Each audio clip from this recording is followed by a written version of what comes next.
رب العزت نے جو نظام زندگی ہمیں عطا کیا ہے،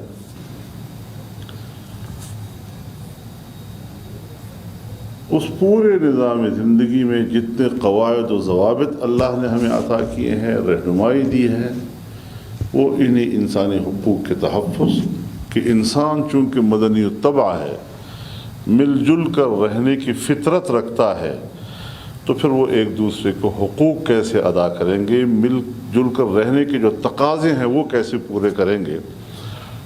یقیناً اللہ نے ہمیں ایک رحمت کا ایسا نظام عطا کیا ہے کہ اگر ہم اس کو اپنا لیتے ہیں تو پھر تو ہم روئے زمین پر خدا کی خلافت کے مستحق بنتے ہیں، اور اگر ہم اس کو رد کرتے ہیں تو پھر اللہ کی باغی کی حیثیت اختیار کر لیتے ہیں۔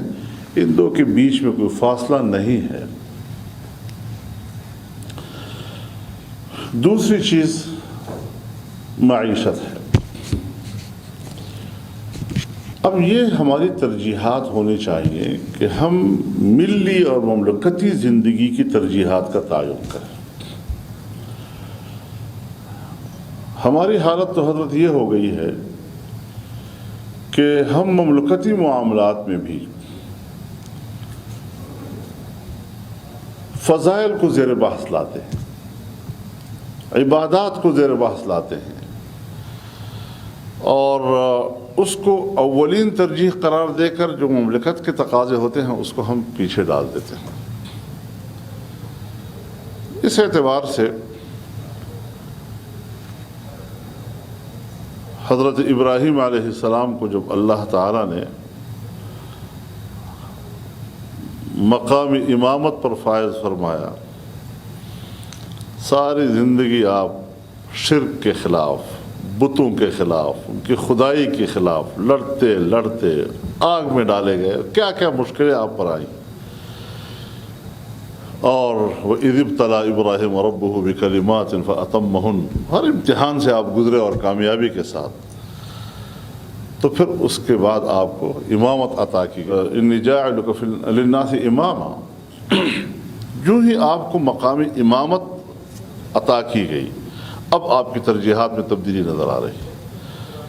اب آپ فرماتے ہیں وَإِذْ قَالَ إِبْرَاهِيمُ رَبِّ اجْعَلْ هَٰذَا بَلَدًا آمِنًا وَارْزُقْ أَهْلَهُ مِنَ الثَّمَرَاتِ، اور آپ مؤمنین کے لیے مانگ رہے ہیں، اور اللہ فرماتے ہیں لئی قَالَ وَمَنْ كَفَرَ فَأُمَتِّعُهُ قَلِيلًا۔ تو یہ جو ایک ملی زندگی میں مسلمان اکثریت اور اقلیت کے برابر کے حقوق کا تصور قرآن کریم نے دیا ہے معیشت کے حوالے سے، اور پھر جب اللہ تعالیٰ کبھی آزمائشوں میں مبتلا کرتا ہے، ضرب اللہ مثلا قریۃ کانت آمنۃ مطمئنۃ یأتیہا رزقہا رغدا من کل مکان فکفرت بانعم اللہ فاذاقہا اللہ لباس الجوع والخوف۔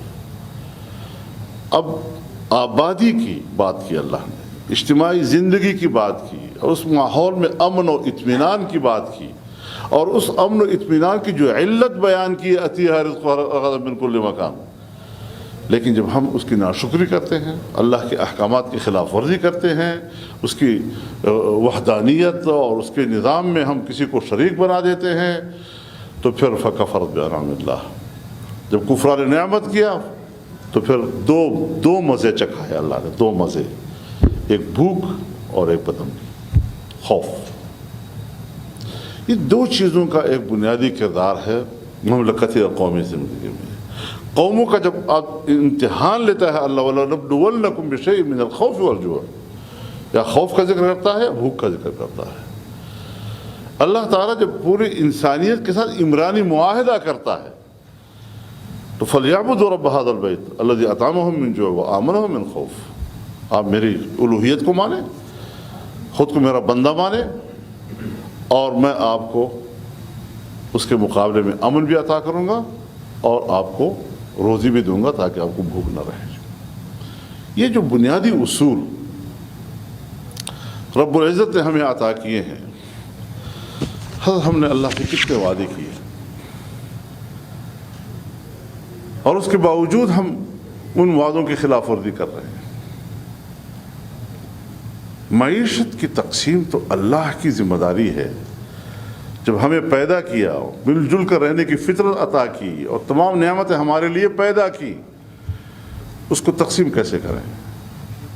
اہم یقسمون رحمت ربک نحن قسمنا بینہم معیشتہم فی الحیات الدنیا. یہ لوگ ہیں جو اللہ کی رحمت کو تقسیم کریں گے. ہم نے تو دنیا کی معیشت کو ہم نے تقسیم کیا ہے لوگوں میں. وَرَفَعْنَا بَعْضَهُمْ فَوْقَ بَعْضٍ دَرَجَاتٍ. اور جو انسانی معاشرے کے اندر ایک فطری اونچ نیچ ہے کہ کوئی غریب ہے کوئی امیر ہے، ایک کے اندر محنت کی صلاحیت پیدا کر دی، بھلا غریب ہے لیکن اس کی قوا مضبوط ہے. ایک کے اندر دولت کی صلاحیت پیدا کر دی، لِيَتَّخِذَ بَعْضُهُمْ بَعْضًا سُخْرِيًّا، تاکہ یہ طبقات اور اپنی مستقل صلاحیتوں کے مالک ایک صلاحیتوں میں ایک دوسرے کو مسخر کریں، ایک دوسرے سے وابستہ ہو جائیں. اسی بنیاد پر ہم کہتے ہیں کہ دنیا ہمارے وسائل پہ قبضہ کیوں کر رہی ہے؟ ہمارے پاس وسائل ہوں گے لیکن ہمارے پاس ٹیکنالوجی نہیں ہے. آئیں امریکہ اور مغرب اپنی ٹیکنالوجی لائیں، اپنا پیسہ یہاں انویسٹ کریں، ہمارے ساتھ مارکیٹ کی بنیاد پر سودا کریں، منافع وہ بھی لیں منافع ہم بھی لیں گے، لیکن ہمارے وسائل پر قبضہ کر کے ہمیں غلام بنانا اور پھر ہم اپنے ہی وسائل میں ان سے بھیک مانگیں، یہ ہے ظالمانہ نظام اور طبقاتی نظام جو اس وقت دنیا میں رائج ہے اور ہمیں حق نہیں دے رہا ہے. مغرب کی سرمایہ داریت ہے، پورے سرمایہ کی ملکیت افراد کے ہاتھ میں اور ریاست فارغ، یہ پرائیویٹائز، یہ پرائیویٹائز، یہ پرائیویٹائز. اس کے مقابلے میں کمیونزم ہے تو تمام سرمایہ کا مالک ریاست، فرد فارغ. یہ وہ جس کہتے ہیں کہ انتہائیں ہیں اور افراط و تفریط ہے. لیکن اگر اعتدال کی معیشت اور ملی جلی معیشت کو جو لفظ ہم استعمال کرتے ہیں، جس میں فرد کی محنت کا بھی اس کو اجر ملتا ہے اور جس میں ریاست جو ہے اس کی نگرانی اور اس کے اپنے مفادات بھی ہوتے ہیں، سب کا تحفظ کرنے والا اگر ہے تو وہ قرآن کریم کا وہ نظام ہے معیشت کا جو آپ کو عطا کیا ہے اور جناب رسول اللہ صلی اللہ علیہ وسلم کی تشریحات کی ہے.